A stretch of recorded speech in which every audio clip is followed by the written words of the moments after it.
दिल्ली में छठे चरण के तहत होने वाले मतदान के लिए अब चुनाव प्रचार अभियान जोरों शोरों पर है। सभी राजनीतिक प्रत्याशी अब अपनी पूरी ताकत झोंकते हुए नजर आ रहे हैं।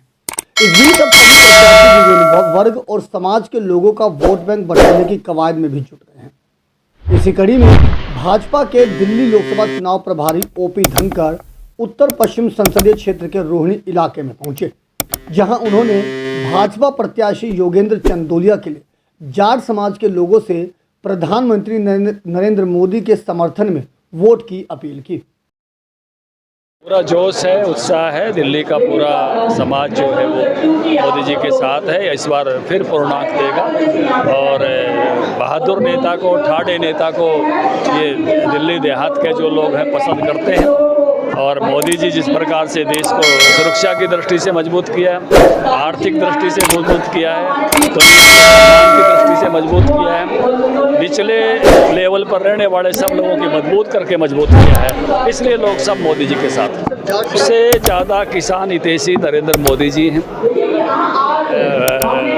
MSP A2+FL देश में किसी ने देने का काम किया तो मोदी जी ने दिया। इतना अच्छा बीमा योजना जिसमें 1.5 लाख करोड़ रुपये किसानों तक पहुंच चुका है, मोदी जी ने देने का काम किया। 6,000 रुपये प्रति साल, 72,000 करोड़ रुपये प्रति वर्ष 12 करोड़ किसानों को।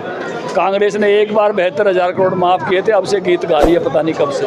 ये हर साल 72,000 करोड़ रुपये 12 करोड़ किसानों को 6-6 हज़ार करके देते हैं। 6 साल हो गए और आगे भी 5 वर्षों के लिए जारी रखेंगे। किसान हितैषी भी सर्वाधिक कोई है तो नरेंद्र मोदी जी। मोदी सरकार में आक्रामक क्या लगता है, कुछ बदल सकता है? सबको मालूम है, शराब घोटाले में जेल गए थे, जमानत पर हैं। इस मौके पर उन्होंने जाट समाज के लोगों के हितों की भी बात की। साथ ही इस दौरान जाट समाज को और किसान को जोड़ते हुए कहा कि देश की एकमात्र सरकार नरेंद्र मोदी सरकार है, जो न केवल किसानों के बारे में सोचती है बल्कि किसानों के हितों के बारे में कार्य भी करती है। इस दौरान उन्होंने किसानों के लिए चलाई गई मोदी सरकार की कई योजनाओं का भी बखान किया।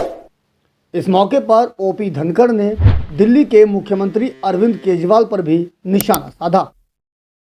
जाट समाज रोहिणी की ओर से आज जो आयोजन हुआ, उस आयोजन में एक बात निखर कर आई। भारतीय जनता पार्टी के प्रधानमंत्री रहे आदरणीय अटल बिहारी वाजपेयी जी ने और मुख्यमंत्री रहे आदरणीय साहिब सिंह वर्मा जी ने दिल्ली के जाट समाज को आरक्षण देने का काम किया, जो अपने आप में उस समय की बहुत बड़ी उपलब्धि थी। और उसके बाद धीरे धीरे जाट समाज भारतीय जनता पार्टी के साथ जुड़ता गया और ये कारवां इतना बड़ा है कि जाट समाज 36 बिरादरी के भाइयों को साथ लेकर भाई योगेंद्र चंदोलिया जी को जिताने में पूरी भूमिका निभाएगा, जी जान से मदद करेगा। मैं राजस्थान की ओर से आया हूँ। राजस्थान के जाट समाज के भाई और 36 बिरादरी के भाइयों से निवेदन करने के लिए पूरे लोकसभा क्षेत्र में, तो मुझे बहुत खुशी इस बात की है कि सब जगह से उत्साह के साथ बहुत अच्छा सहयोग और समर्थन मिल रहा है। प्रधानमंत्री नरेंद्र मोदी जी भारतवर्ष के लोगों के दिल में बसे हुए हैं। वो हमारे प्रधानमंत्री हैं और आने वाले समय में प्रधानमंत्री के रूप में अगले 5 साल में दुनिया की तीसरी ताकत के रूप में भारत उभरेगा। उनके प्रधानमंत्री काल में केजरीवाल जी कुछ कहें कुछ ना कहें, उसका किसी पर कोई असर नहीं है। कि वो चुनाव है। मैं जब किसी पदयात्रा में जाता हूँ, मैं पदयात्रा में गया था, अभी मैं GT रोड की पदयात्रा में गया था। बकोली के पास एक स्कूल है, उस स्कूल के 2nd या 3rd फ्लोर से बच्चे जो चिल्ला रहे थे, मोदी मोदी कर रहे थे। और जब मुझे आवाज़ लगी बच्चों की आवाज़ कहाँ से आ रही है, तो बच्चे कम से कम 300-400 बच्चे मोदी मोदी कर रहे थे। मोदी मोदी बच्चे नहीं कर रहे थे, उनके माता पिता मोदी जी के बारे में बात करते हैं तो बच्चे कहते हैं कि हमारे माता पिता मोदी को वोट दे रहे हैं, इसलिए बच्चों की आवाज़ जो थी वो मोदी थी। आज जाट समाज का जिस तरीके से आपको समर्थन मिल रहा है, क्या कितना आश्वस्त है अपनी जीत को लेकर? भाई साहब 100% आश्वस्त हूँ। रिकॉर्ड मार्जिन से मैं अकेला नहीं, दिल्ली की 7 सीट जीतेंगे और 100% जीतेंगे।